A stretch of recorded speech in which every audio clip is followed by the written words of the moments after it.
Allah'ını bilish. Asonlashtirilgan iymon yurishligi birinchi qism. Ikkinchi nashri. Abduri Muhammad al-Jibali. 5-bob. Allah qayerda? Hamma narsani Allah yaratdi. U barcha mahluqotdan buyukdir. Shu vajidan u o'z yaratgan narsalarning ichida bo'la olmaydi. Undaqda Allah qayerda? Biz bu savolga faqat Allohning bizga aytib berganlari orqali javob bera olamiz. Lekin biz oldi bilan bu savolga javob berishimizga yordam qiladigan boshqa muhokimalarni ko'zdan kechiramiz. Allohning eng cho'ng mahluqoti. Allohning bizga bayon qilgan mahluqotlari ichidagi eng cho'ng ikkisi uning arshi bilan kursidir. Kurs. Allah subhanahu wa ta'ala o'zining kursini Qur'onda bir qitim, ya'ni Ayatul Kursida bayon qilgan. Allah subhanahu wa ta'ala bu haqda mundaq deydi. Tercümesi: U Allah'ın kursi osmonlarni ve ziminni o'z ichiga oladi. Sura Baqara 255 oyatdan. Rasululloh sallallohu alayhi ve sellem bir sahih hadisda kursini tilga olgan. Abu Dar al-Ghifari radiyallohu anhudan rivoyat qilindiki, u bir qitim masjidga kirib Rasululloh sallallohu alayhi ve sellemning yolg'iz o'ltirganligini ko'rgan. Andin uning yeniga berib: "Ya Rasululloh, nazil qilingan oyatlarning eng yaxshisi qaysi?" deb so'raganda Rasululloh sallallohu alayhi ve sellem javoban Ayatul Kursi degan va 7 osmon kursining ichida xuddi cho'l bayovonga tashlangan uzukdek kichikdir. Shundaqla arsh kursga nisbatan ashu cho'l bayovon ashu uzukdan cho'ng bo'lgandek, ya'ni shu darajada cho'ngdir degan. Bu hadisni İbn Abi Shayba, Hakim ve başkalar toplagan. Şeyh Albani rahimahullah as-Sahiha 109. numarda sahih deb bahalagan. Bu hadis bizga kursining qanchalik darajada cho'ng ekanligidan xabar berdi. Yer sharining, oyning, quyoshning, boshqa planetlarning, yulduzlarning qanchalik cho'ng ekanligini tasavvur qiling. Osmonlar yuqorqilardan texmi cho'ng. Kurs yuqorqilarning hammasining jug'lanmasidanmi cho'ngdir. Ba'zi olimlar kursni Allah subhanahu wa ta'alaning putini qo'ydigan yeri degan bo'lsa-mu, lekin bu faqat bir zaif hadisga tayangan qarashdir. Shunga biz faqat kursni biz biladigan mahluqotlarning orasidagi ikkinchi cho'ng mahluqdir deyish bilan kifoyalanamiz. Bu Allah yaratgan g'oyat zo'r kursdir. U Allah'ın katılығы ve kudretini gösterdi. Lekin Allah hergizmi bizning o'rindiqqa muhtoj bo'lganimizdek kursga muhtoj emas. Arsh padişahlar, vezir huzuralarını qabul qilganda ustida o'ltiradigan alohida o'rindiq, ya'ni taxtdir. Adette u cho'ng ve alohida bezalgan bo'ladi. Ya'ni arsh yoki taxt adette kattalikning va hukmronlikning simvoli deb qaraladi. Allah en haqiqiy ve en kudretli padişahdır. O padişahlarning padişahı, Rablarning Rabbidir. O arshni o'zining ulug'ligi va Rabligining katta namoyandi sifatida yaratgan. Allah özünün arshini Qur'onda 21 qitim bayon qilgan. Arsh Allah bizga bayon qilib bergan maxluqotning eng kattasidir. Yuqorida tilga ilingan Abu Dar radhiyallohu anhuning hadisida bayon qilganidek, arsh kursdan favqulodda zo'r darajada cho'ngdir. Allah'ның kursga ehtiyoji bo'lmaganidek, arshkimi o'ltirish va shuningga o'xshagan hech qanday ehtiyoji yo'qdir. Allah o'z maxluqotlaridan hech biriga muhtoj emasdir. Allah'ның oliyligi. Allah eng olidir. Hamma narsaning ustididir. O biz biladigan dünyanın ve osmonlarning ustididir. Eng ustun. Allah bir qator oyatlarda bizga o'zining hammadan ustun ekanligidan xabar bergan. Masalan, u shundoq degan. Tarjimasi: hammadan ustun Rabbingning ismini jami nuqsonlardan pok deb ulug'lag'in. Sure A'la 1. ayet. Osmonlarning ustida Allah subhanahu va taala yana bizga o'zining osmonlarning ustida ekanligidan xabar berib shundoq degan. Tarjimasi: osmondagi zotning yer tavrigan chog'da sizlarni yerga yutqizib etishidan qo'rqmamsizlar? Sure Mulk 16. ayet. Arshning ustida. Yuqorida bayon qilib o'tganimizdek, arsh bütün kainat ve osmonlarning jug'lanmasidanmi cho'ng ve ustundidir. Allah subhanahu va taala Qur'oni Kerimda 7 qitim o'zining arsh ustida o'ziga loyiq ravishda qaror olganligidan xabar bergan. Masalan, Allah subhanahu wa ta'ala shundoq deydi. Tarjimasi: Ar-Rahman, merhametlik Allah arsh ustida o'ziga loyiq ravishda qaror oldi. Sura Taha 5. ayet. Allah arshning ustida o'zining kattaligi va ulug'ligiga loyiq ravishda qaror olgan. Bu insonning biror o'rindiq yoki taxt ustida o'ltirishiga o'xshamaydi. Odatdagi podshohlar o'ltirib aram ilish uchun taxtga muhtoj bo'ladi. Halbuki Allah subhanahu va taala hargiz charchab qolmaydi va aram ilishqimi ehtiyoji yo'q. Biz Allah subhanahu va taolani o'ltirdi desak bo'lmaydi. Chunki Allah o'zi haqida bundaq demagan. Allah'ның arshga yoki boshqa har qanday maxluqotiga ehtiyoji yo'q. Halbuki biz Allah'ның bizga bildirganiga, ya'ni uning buyuk arshining ustida o'ziga loyiq ravishda qaror olganligiga iymon etamiz. Bizga nisbatan bu katta qudrat ve ulug'liqning namoyandasidir. Allah'ның en üstünde ekanligiga iymon etish. Allah'ның en üstünde ekanligiga iymon etish bizning Allohga bo'lgan haqiqiy iymonimizning intayin muhim bir qismidir. Bu iymonni tuvandagidek tushunishga bo'ladi. Birinchi, Allah barliq maxluqotidan ustundir. Allah hamma narsaning ustida. Allah'ның ustida hech narsa yo'q. U tog'larning, yulduzlarning, osmonlarning va arshning ustididir. Ikkinchi, biz o'zimizga ma'lum bo'lgan narsalar haqida to'xtalganda yuqorilik, ustunlik, egizlikni ariliq orqali o'lchaymiz.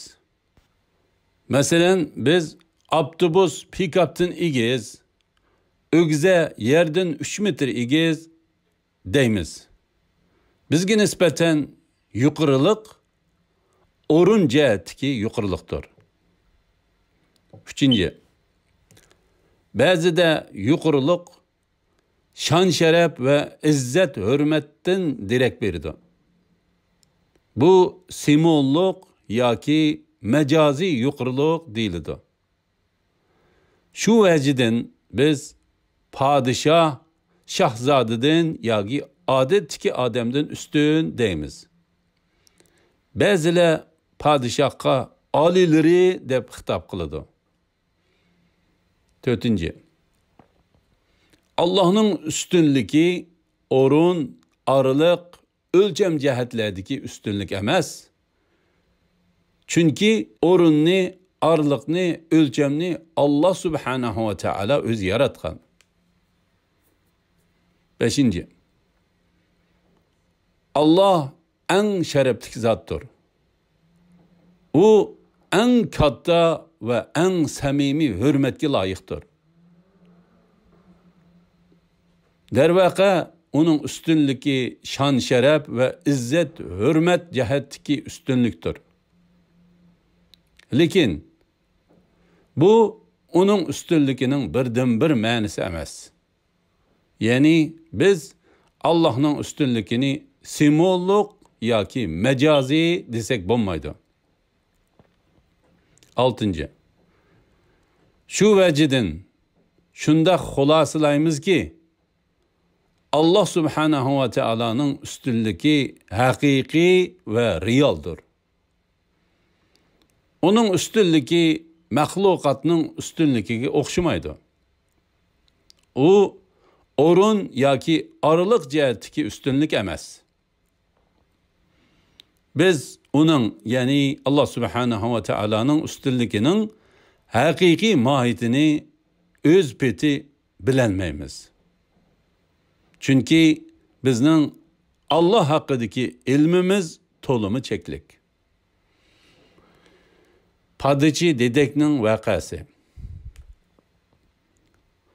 Muaviye ibn al-Hakam as-Sulama radıyallahu anhu özünün Müslüman bo'lgan ve ilim öğreniş için Resulullah sallallahu aleyhi ve sellem'nin yeniga kelgan vaqtdagi vaqaligini bayon qilib shundoq deydi.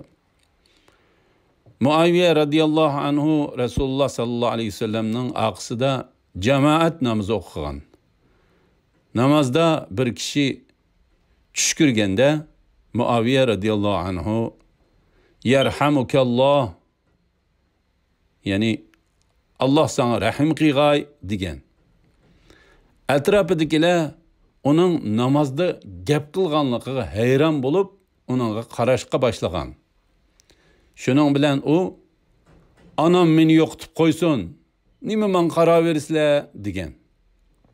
Shuning bilan atrofidagilar uningga askartish berib, o'zlarining yo'tillariga shapaloqlashga boshlagan. Muaviye radıyallahu anhu ularning o'zini jim turishga undayotganligini bilib jim turgan. Namozni o'qib bo'lgandan keyin Rasululloh sallallohu alayhi vasallam Muaviye radıyallahu anhuni chaqirgan. Muaviye radıyallahu anhu men uningdan burunmi va uningdan keyinmi uningda yaxshiroq ta'lim beradigan biror ustozni ko'rib boqmadim. Allah bilan qasamki Resulullah meni döşkellemedi, urmidi, tillimidi. Belki ey Muaviye namazda gap qilish to'g'ri bo'lmaydi. Namaz faqat tasbih aytish, takbir aytish va Qur'on o'qishdan iboratdir, deydi. Shuning bilan Muaviye radıyallahu anhu ey Resulullah men texi yaqingacha jahiliyatda edim.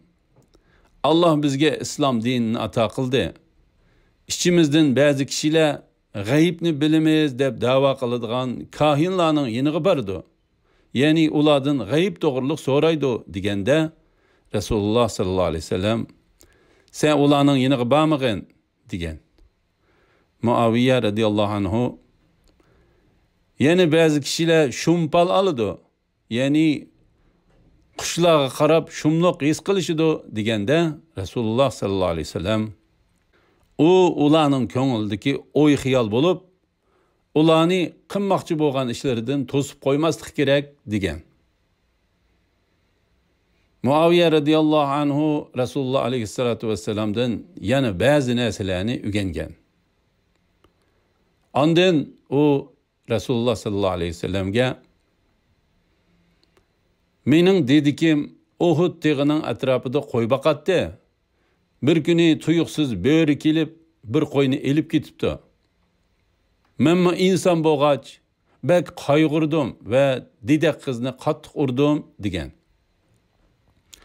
Rasululloh sallallohu alayhi vasallam uningga intayin xato qilganligini aytgan. Shuning bilan Muaviya radhiyallohu anhu ey Allohning rasuli, undaqda uni ozod qilib o'taymi degan. Rasululloh sallallohu alayhi vasallam javoban uni mening yonimga elib kel degan. Muaviya radhiyallohu anhu didakni Rasululloh sallallohu alayhi vasallamning oldiga elib kelgan. Rasululloh sallallohu alayhi vasallam Alloh qayerda deb so'ragan. Didak osmonda deb javob bergan. Ondan Rasululloh alayhisolatu vassalam men kim deganda didak sizlar Allohning payg'ambari dedi. Shuning bilan Rasululloh alayhisolatu vassalam Muaviya radhiyallohu anhuga uni ozod qilib etgan. Chunki u mu'minadur degan. Bu hadisni Imom Buxoriy, Muslim va boshqalar to'plagan. Bu hadis nurg'un manfaatli uchurlarni o'z ichiga olgan. Lekin shularning ichidagi bu temaga eng muhim bo'lgani Rasululloh sallallohu alayhi vasallamning ikki savol orqali didakning iymonini sinaganligidir. Birinchi savol Allohga aloqador bo'lib, didak qiz sog'lom fitrati sabablik Allohning barliq narsalardan yuqorida ekanligini tushungan. Fiili sifatlar. Bir odam yuqoriga qarab harakat qilsa, biz uni yuqoriga chiqdi deymiz. Shuningdek, bir odam tuvenga qarab harakat qilsa, uni tuvenga tushdi deymiz. U oldiga qarab mangsa, uni ilgirlidi deymiz. Allah subhanahu va taala o'zini harakat yoki yutkilishdan derak beradigan ashundaq ba'zi fi'li sifatlar bilan sifatlagan. Ammo biz Allohni harakat qildi demaymiz. Chunki Alloh o'zi to'g'risida bundaq demagan. Yuqoridami bayon qilganimizdek Allah subhanahu va taala arsh ustiga o'rlagan, o'ziga loyiq ravishda qaror olgan. Tuvanda biz yana Allah subhanahu va taolaning har kechining oxirgi 3dan birida tuvanki osmonga tushadiganligini, shundaqla qiyomat kuni kishilar orasida hukm chiqarish uchun keladiganligini bayon qilamiz. Biz Allohning bu ishlarni o'zining kattaligi va ulug'ligiga loyiq shaklda majoziy ma'noda emas, haqiqiy ravishda qiladiganligiga, ammo bizning bu ishlarning kayfiyatini bilmaydiganligimizga iymon etamiz. Allohning tushishi. Gerçi Allah subhanahu va taala bütün mahluqotlarning ustida bo'lsa-mu, lekin u her kechida tuvanki osmonga tushadi. Bu tushish Allohning kattaligi va ulug'ligiga loyiq ravishda bo'ladi. Abu Hurayra radhiyallohu anhudan rivoyat qilindiki, Rasululloh sallallohu alayhi vasallam shunday degan: Her kechining oxirgi 3dan birida Rabbimiz tuvanki osmonga tushadi va kim menga duo qiladi, duosini ijobat qilaman. Kim hojatlarini mendan so'raydi, uningga beraman. Kim mendan mag'firat tilaydi, uni mag'firat qilaman deydi. Bu hadisni Imom Buxoriy, Imom Muslim va boshqalar to'plagan. Allah'ın kelişi. Allah subhanahu ve teala Kur'an'daki bir qancha ayetlerde özünün kıyamet günü kişiler arasında hüküm çıkarış için keladiganligini aytgan. Mesela Allah subhanahu ve teala şundaq deydi. Tercümesi: ular faqat Allah'ın kıyamet günü halayiqning arasında hüküm çıkarış için bulut parçaları içinde kelişini, periştilerinin kelişini ve halayiqning arasında hüküm çıkarılıp bir guruh cenneti, bir guruh devzeki bulup ayrılış bilen halayiqning işinin bütüşini kütemdi. Hemme iş Allah'a qaytırıldı. Sure Bakara 210. ayet. Biz bu ayet tilga ilingan bulutlarning Allah'ın üstüde bulmaydiganligini hem onu qo'rishiy olmaydiganligini bilishimiz kerak. Allah subhanahu ve teala yaratgan hiçbir narsa onun üstüde bulanmaydı. Şundaqla hiçbir narsa Allah'ni öz içiga alalmaydı. Biz bu işning, yani yuqoridagi oyatda tilga ilingan bulut parçaları içinde kelishning Allah'ın kattaligi ve ulug'ligiga loyiq şekilde yüz beradiganligiga iman etishimiz kerak. Allah'ın kelishini tushunish. Biz yuqorida Allah subhanahu ve teala hiçbir narsaning ichida bo'lmaydi yoki hiçbir narsa Allah'ni o'z ichiga ololmaydi dedik. Undaqda u qandoq tushidi ve qandoq keladi? U ikkinchi osmon bilan tuvanki osmonning orasiga tushamdi. Shundaqla bu şu vaqtda Allah'ın arshining ustida bo'lmaydiganligidan derak beradi. Bu savollarga javob berish uchun tuvandagi muhim qoidalarni esimizda tutib olishimiz lozim. Birinchi, biz yani mahluqotlar egiz bir joydan tuvanga tushganda o'xshash vaqtda yuqorida bo'la olmaymiz. Yani yuqoridan tushgan ekanmiz, shu vaqtning o'zida yuqorida bo'la olmaymiz. Ammo Allah subhanahu ve teala o'zining mahluqotlariga o'xshamaydi. U har vaqt, hatto tuvanki osmonga tushgandimi arshning ustidadir. Ikkinchi, biz birer yerga chiqishda yoki birer yerdan tushishda harakat qilishga, midirlashga muhtoj. Lekin biz Allohga qarta bundaq desak, yani Allah harakat qilg'ini keldi desak bo'lmaydi. Shuningdek biz Allah harakat qilmayli keldi desakmi bo'lmaydi. Chunki Allah o'zi haqida bu ikkilisini demagan. Şunu bizmi Allah haqida bundaq iboralarni qo'llanmasligimiz kerak. Üçüncü, biz Allah'ın her kechida tuvanki osmonga tushishini bizga texmi yaqin bo'lganligi va duoyimizni texmi bak qabul qilganligi deb tushunamiz. Shuningdek, uning qiyomat kunidagi kelishimi bandalari arasida hukm chiqarishga aloqadordir. Yuqoridagi bu tushunchalar majozidir. Ammo biz Allah'ın majozi emas, haqiqiy ravishda tuvanki osmonga tushadiganligiga, shundaqla qiyomat kuni haqiqiy ravishda keladiganligiga iymon etishimiz kerak. Shu sababdan biz Allah'ın haqiqiy ravishda tuvanki osmonga tushadiganligiga ve qiyomatda bandalar arasida hukm chiqarish uchun keladiganligiga, shundaqla bu tushish ve kelishning uning kattaligi ve ulug'ligiga loyiq ravishda bo'ladiganligiga, uning har vaqt arsh ustida ekanligiga iymon etamiz. Allah biz bilan birga. Allah bizga qayerda bo'lishimizdan qat'iy nazar o'zining biz bilan birga ekanligidan xabar berib shundaq deydi. Tarjimasi: sizlar qayerda bo'lsanglar, Allah sizlar bilan birga. Allah qılıvatqan işinlarni ko'rib turg'uchidir. Sura Hadid 4-oyat.